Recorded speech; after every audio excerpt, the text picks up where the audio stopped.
So today I'm going to talk to you about the Doherty power amplifier and moving to mmWave. It's traditionally been a technique used at sub 6 gigahertz, but we've found that we've managed to overcome some of the challenges associated with using it at mmWave. So I'm going to start off with a brief recap of the Doherty topology for those who may not be that familiar with it. It's actually an old technique coming from the 1930s, but used very widely in comms applications. I'll show a 3.5 gigahertz Doherty power amplifier that we designed as a point of comparison that we can then later look back and see the performance of 28 gigahertz. I'll then talk about the challenges of moving to mmWave and go through the design of the 28 gigahertz Doherty that we designed. I'll show some simulated performance where we've applied some digital pre-distortion, and then finish off with some measurements and a summary.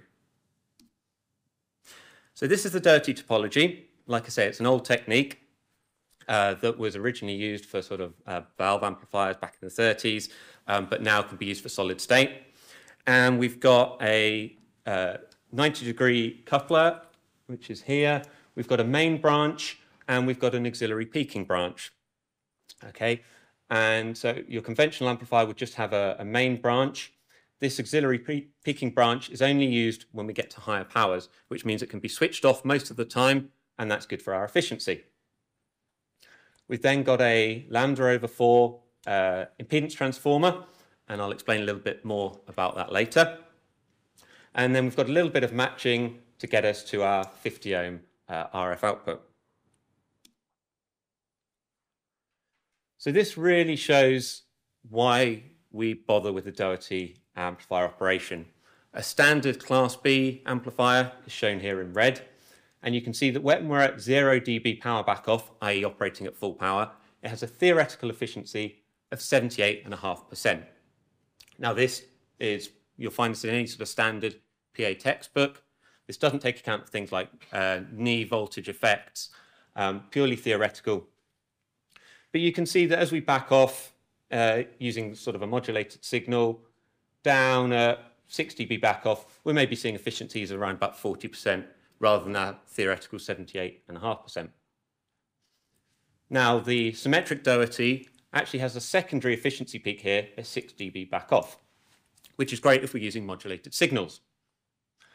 And this peak can be shifted to work at higher power backoff levels if we adopt an asymmetric topology, and I'll discuss that a little bit later.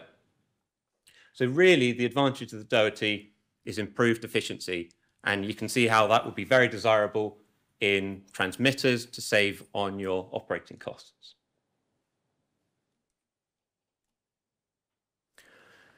So how does it actually work? In the low power mode, we've got our main branch and it's switched on. This is conducting all the time. Okay, but at low powers, our auxiliary amplifier, which is biased in Class C, is effectively switched off. Now, we don't actually have to switch this off. At lower powers, it's just not conducting because our quiescent current is below 0. Now, our matching network, where we present R opt over 2, is transformed through a quarter wave transformer, and we get 2 R opt presented to the main amplifier. Now, I'll show some load lines later, but the point is this restores the voltage swing, which means that we can be operating at our theoretical high efficiency, but at lower powers. Okay.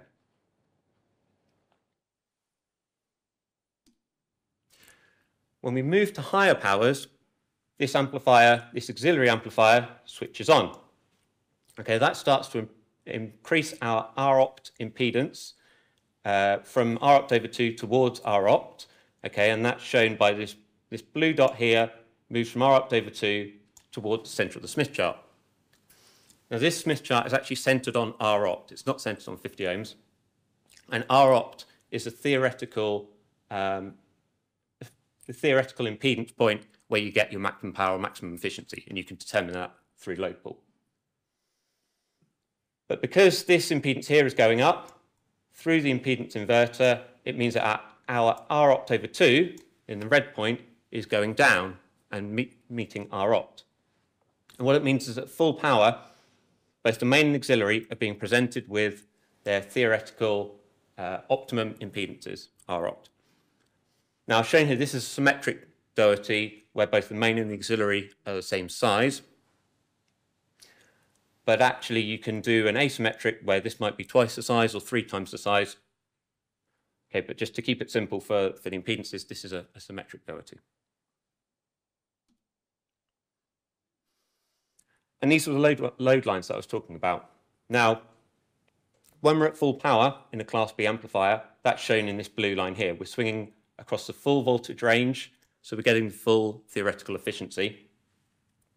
But if we backed off power and we were on this blue load line, let's say we were swinging to about here and about here, then actually we wouldn't be exercising the device across its full voltage range, and that means that we lose efficiency.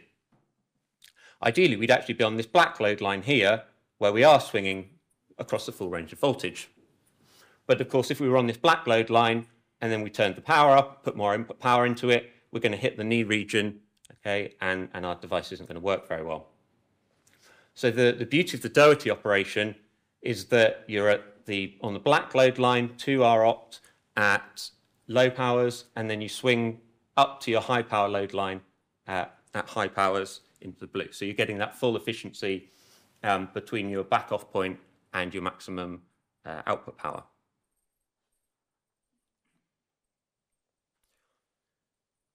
So the advantages of the Doherty is that it has improved back off efficiency. Also, compared to other efficiency enhancement techniques, it's self-managing. It's an RF-only technique. So you can apply your gate voltages, you can apply your drain voltages. You don't need to include any DSP. There's no envelope tracking, which makes it simple to integrate into your overall transmitter. It's adaptable and versatile. And what I mean by that is if you wanted to create another efficiency peak, you could put another branch in there that switched off at a different back-off point. Okay? And it's also versatile because we can use it with different semiconductor technologies, and I'll talk a little bit about that in a minute. It also has linear behavior, and it's compatible with DPD, and I'll show you some DPD simulations that we did with a 28 gigahertz Doherty that we designed. Of course, it does have some disadvantages. It's got lower small signal gain compared to an equivalent balanced design. That's because even when that auxiliary branch is switched off, there is still some RF power going into it. And you also need to apply careful design to optimize the efficiency and the linearity. You can imagine how if your 90-degree phase shift between the input and the output are not equal, you're not going to get optimum power combining. You also have to make sure that your matching is meeting the requirements that you need. Okay, so it is generally a little bit more complicated to design than a standard power amplifier, but really the efficiency advantage justifies that effort.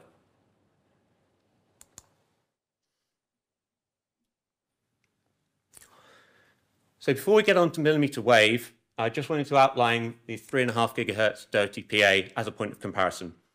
We designed this 3-4 years ago, and this was for the sub 6 gigahertz 5G band. And the reason for showing this is a point of comparison to the later mmWave PA that I'm going to show. It operates between 3.4 and 3.8 gigahertz. It's got 18 dB of gain in Doherty mode. If that was a balanced design, it would be more like 21. It's got good input and output return losses. The saturated output power is 45 dBm, and the peak PAE is 50%. But really, the key is that when it's 8 dB backed off, you get 31.5% efficiency, okay, which is very, very good. And we measured it with a 5G new radio signal with 100 megahertz of bandwidth, and the EVM there at a 4-watt average power was around about 3.5%. So this works very well. The topology is widely used below 6 gigahertz, and we've got more details of this particular design. We've got an EDI-Con online talk, and you can also see details on our website, PRFI.com. Now, at sub 6 gigahertz, you have a choice of form factor as to how you're going to implement your Doherty. You could do a PCB-based design where you use discrete transistors and you do your matching using off-chip components. Now, the advantage of this, of course, is when you get your PCB back, you can tune the components for optimum performance. That's something you can't do with a MMIC. You can do it as a MMIC, as I've just shown, or you can do it as a quasi-MMIC, a sort of hybrid module where you have it all within one package, but you have discrete transistors and then some sort of passive matching to implement the actual Doherty functionality, the 90-degree couplers and combiners. You can choose the size ratio of your main to auxiliary amplifier, so you can choose whether it's symmetrical or asymmetrical. Now, you're limited here if you use discrete components on the actual components that are commercially available to buy. But you can use several different semiconductor technologies. So you could do it in gallium nitride, you could do it in gallium arsenide, or you could do it in LDMOS, which is the most common technology for cost reasons. And you can get output powers up to hundreds of watts. When we move to millimeter wave, things get a little bit more difficult. Now, realistically, your only choice is to use a MMIC, okay? And that's because if you're using SMT components, your parasitic capacitances and inductors of all of your components become prohibitive at these sorts of frequencies. And if you're going to try and do a multi-chip module at millimeter wave, you'll find your wire bond inductances are really pulling your impedances down and making it difficult to match to, and they're also limiting your bandwidth. You can still choose the size ratio of your main to auxiliary amplifier, and actually on a MMIC, this is easier because you're putting down the transistor sizes that you want, so you don't have to have a 2-to-1 ratio. You can have 2.5-to-1 as you wish. Now, traditionally, you'd be using gallium arsenide up at millimeter wave frequencies. In the last few years, gallium nitride has become available as well, working at these frequencies, and that's what we've designed in. This allows you higher power densities. You could do it in silicon germanium. This is relatively low power compared to GaAs or GaN. Then at millimeter wave, also, your output powers are limited. So you've got thermal challenges, putting things into a package. Even though we're getting higher efficiencies with the Doherty and with a conventional design, we still can't achieve the same sort of efficiencies that we would do at sub 6 gigahertz. And lower power densities as well compared to lower frequencies. So Liam in his talk earlier talked about the design procedure that we go through when we're developing a custom MMIC, and that's what we followed here as well. So we start off with process selection, and of course an important parameter is the RF performance. And for this development, we chose a 0.15 micron GaN on silicon carbide process, which has good levels of gain, it's got good power density, and it's got all the components for implementing a MMIC that you would want. But we do have to consider other things as well. There's the cost, there's the timescale, there's any export restrictions depending on where you're based and where your foundry is based. Again, all the things that Liam was outlining earlier. So once we've picked our process, we start off with the schematic design. So that would be choosing, in this case, the size of your main amplifier compared to your auxiliary amplifier. It's designing your couplers, it's designing your combining networks at the output. It's all of your conventional matching network design that you would think of needing to do a MMIC. But we also have to take account of things like packaging effects really early on in the design, okay? Because if you design your MMIC and it works great, and then you try and put it in a package, you'll run into trouble. And we've also got to think about things like odd and even mode stability. So even mode stability is your K factor, standard to consider, but also odd mode stability as well. If you're combining transistors, you've got to think about any loops that might cause stability problems, and then potential feedback loops between the main and the auxiliary amplifiers as well. So there's a lot to consider. Once we're happy with our schematic design, we move to the layout and EM simulation. So that's taking into account the effects of junctions and coupling. We have to take account of things like the design rules of the foundry and layout versus schematic checking.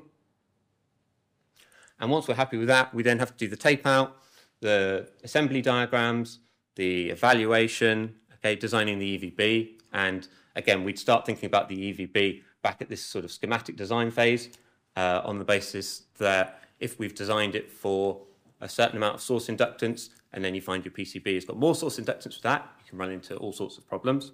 So we'll think about that. But we'll follow this procedure through, taking it step by step.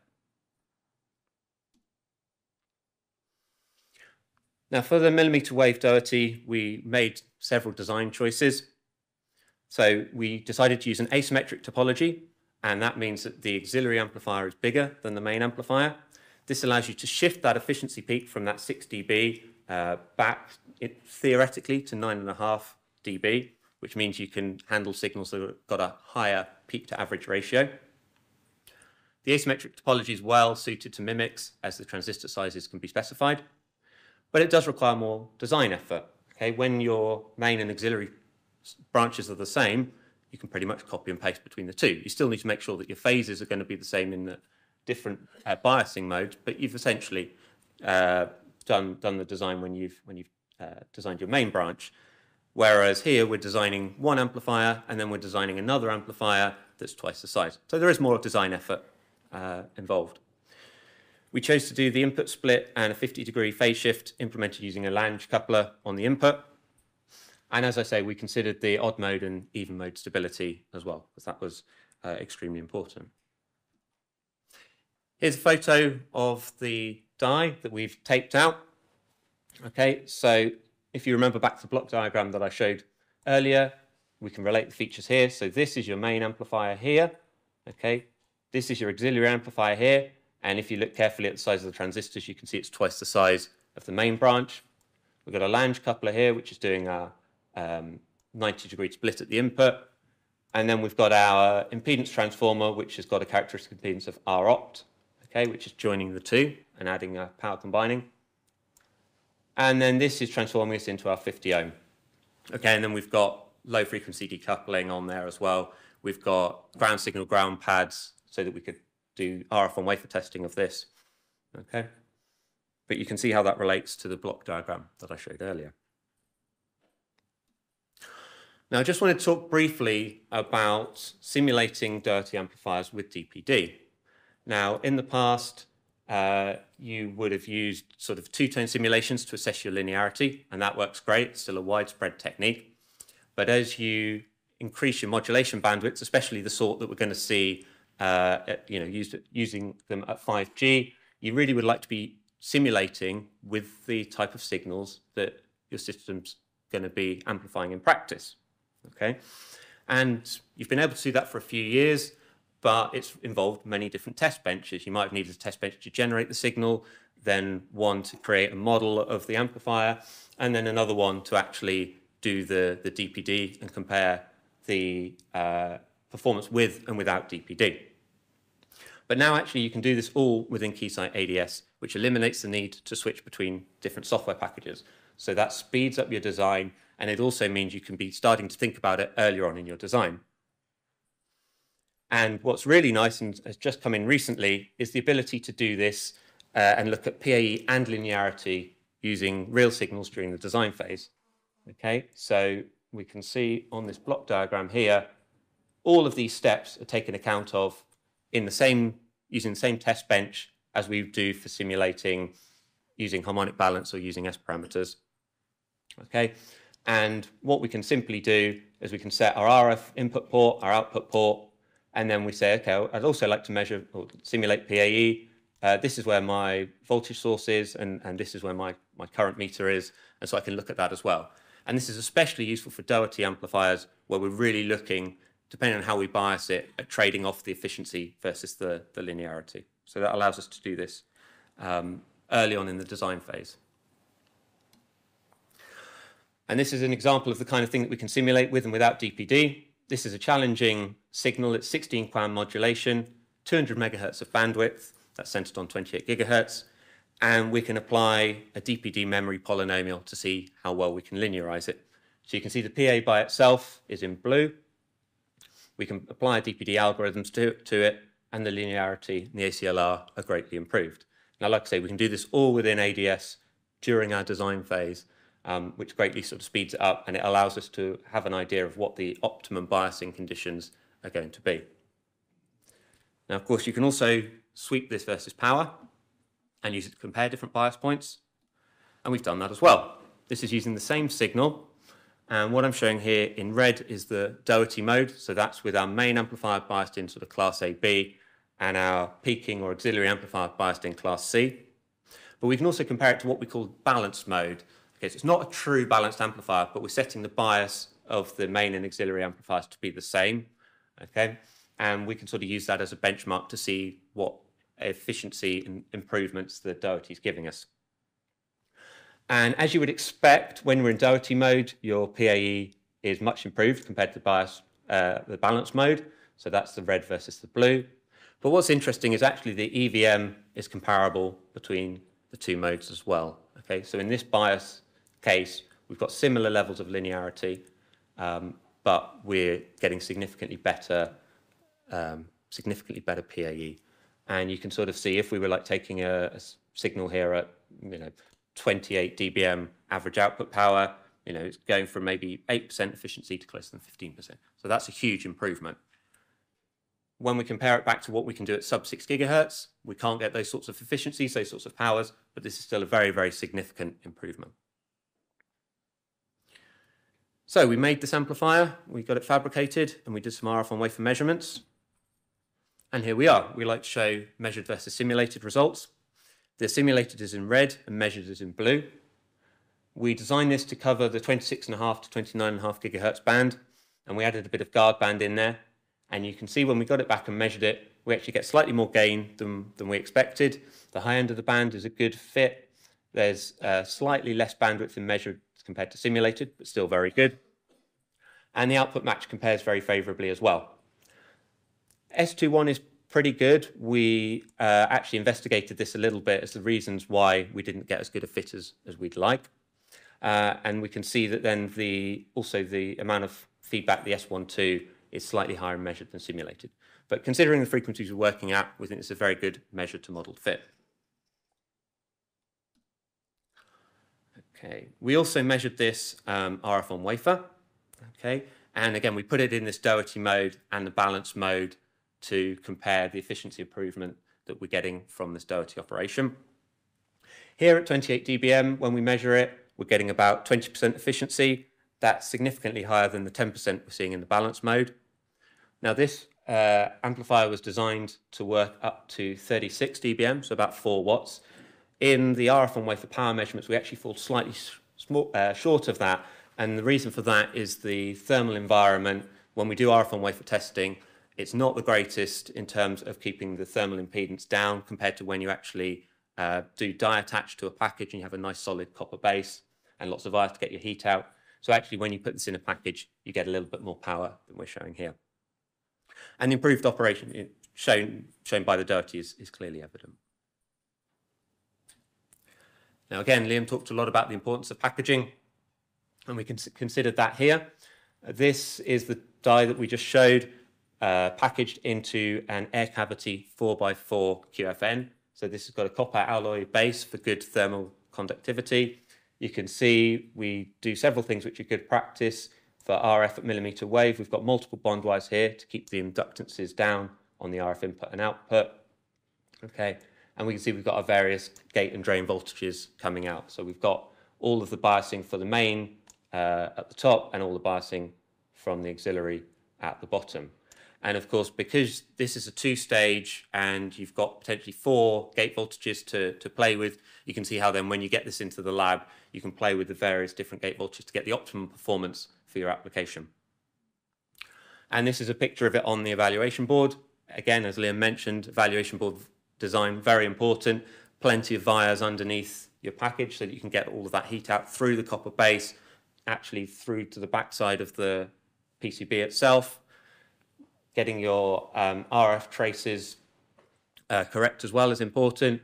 And then you can see there's some decoupling for the low frequency stability on both the top and bottom of the board, but no RF components in the track on the PCB itself. This is a completely sort of self-contained amplifier. All the DC blocks and everything is actually included on the chip itself.